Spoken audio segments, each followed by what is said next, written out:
Salut à tous, bienvenue dans ce nouvel épisode où Causé Chrétien va vous faire découvrir les projets des artistes et personnalités du milieu évangélique pour 2023.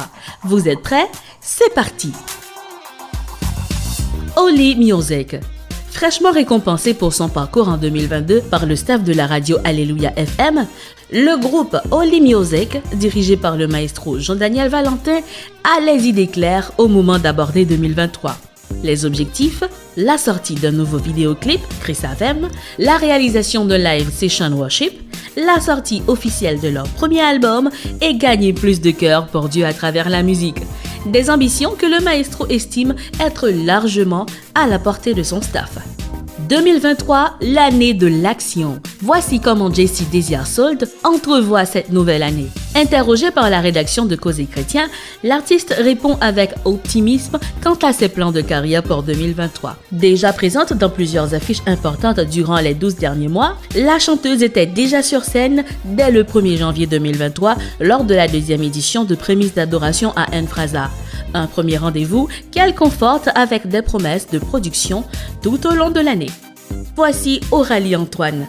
Bien lancée en 2022 avec notamment une prestation très bien négociée lors de la dernière édition de Prélacroix en avril dernier, Aurélie Antoine a été contrainte pour plusieurs raisons de s'éloigner de la scène.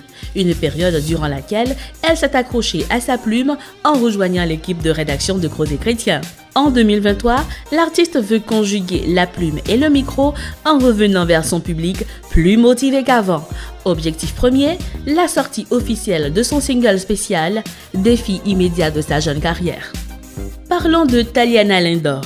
Entre instabilité sociopolitique et période de convalescence, 2022 n'a pas été tendre avec Taliana Lindor, qui nous a pourtant séduit après la croix et lors de son retour sur scène à Levilat pour le prix Alléluia 2022.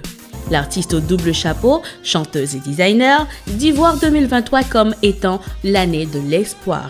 Extended Play, une nouvelle interface en ligne pour les clients de la collection de Lily, c'est une femme aux idées claires et aux objectifs bien définis qui affronte la nouvelle année.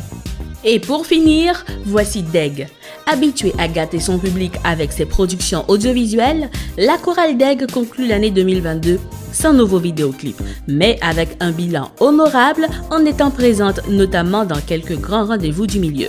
2023 est le temps du update, nous confie le maestro Morinville qui compte sur la créativité de son staff et leur capacité à innover pour épater à nouveau. Les 12 prochains mois pourraient ne pas suffire tant les ambitions sont grandes.